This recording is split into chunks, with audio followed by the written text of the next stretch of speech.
Dr. Cabdiraxmaan Maxamed oo ka mid ah dhakhaatiirta ka howlgasha cisbitaal goboleedka Jowhar ee gobolka Shabeellaha Dhexe ayaa waxa uu sheegay in maalmihii la soo dhaafay oo sudhac uu ka jiro kiisaska la xiriira xanuunka shuban biyoodka dadka uu soo rito in la soo gaarsiiyo cisbitaalka.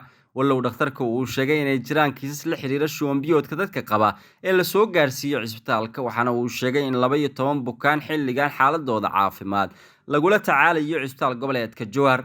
Dr. Cabdiraxmaan Maxamed ayaa sheegay in tirada tan iyo bishii Abriil cisbitaalku uu diiwaangeliyay ay gaarayso ilaa 468 bukaan oo uu sheegay in 2 ka mid ah ay cisbitaalka ku geeriyoodeen.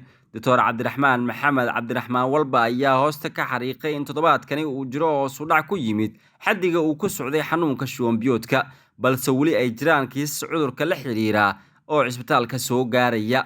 Bismillahirrahmanirrahiim. Magacayga waxa waaye Dr. Cabdiraxmaan Maxamed kana shaqeeya isbitaalka weyn ee gobolka.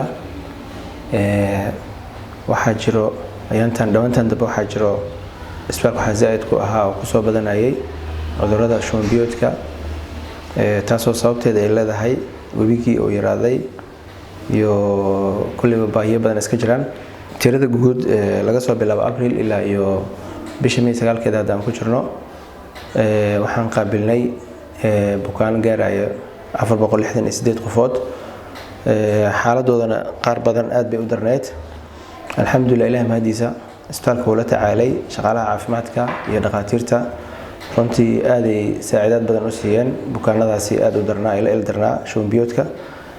Nasiib wanaag waxaa jiro 2 bukaan oo isbitaalka markii la keenayay xaaladooda aad ay u darneed oo xaalad dhimasho ay ahayd ay ku dhinteen isbitaalka, laakiin xaalad daran ay ahaayeen. aad baan ugu xumahay qadartii Allah ku timaaday. Dadaalkii dheeraadka ay dhakhaatiirta iyo shaqaalaha caafimaadka ay ka filayeen way sameeyeen, laakiin hadda waqtiga Allah meesha ku ekaa aadan ugu xunahay ka dhakhaatiir ahaan, laakiin meeshay ku dhinteen, laakiin waa on arrival ahaayeen isbitaalka ay ku dhinteen. Marka hadda waqti xaadirkan oo bisha maanta 9ka ah waxaa noo jiifo bukaano gaarayo ilaa iyo 12 bukaan. xaaladooda way ka soo horeynaysaa. dadaal dheeraadna waa la siiyay maasha Allah, aadan ugu faraxsanahay.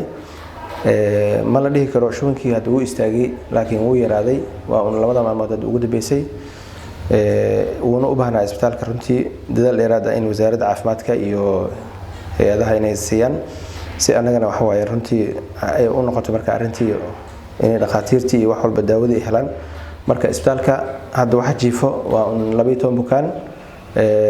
rajadeena waa fiican tahay inaan isbitaalka insha Allah kulli uu la tacaalo 12 kaas bukaan. hadda lama dhihi karo marka isbitaalkii gabi ahaanba shubanka duu istaagay. Cabdiraxmaan Cali Diiriye, Cabdiraxmaan Mideeye, Hirshabeelle TV, magaalada Jowhar.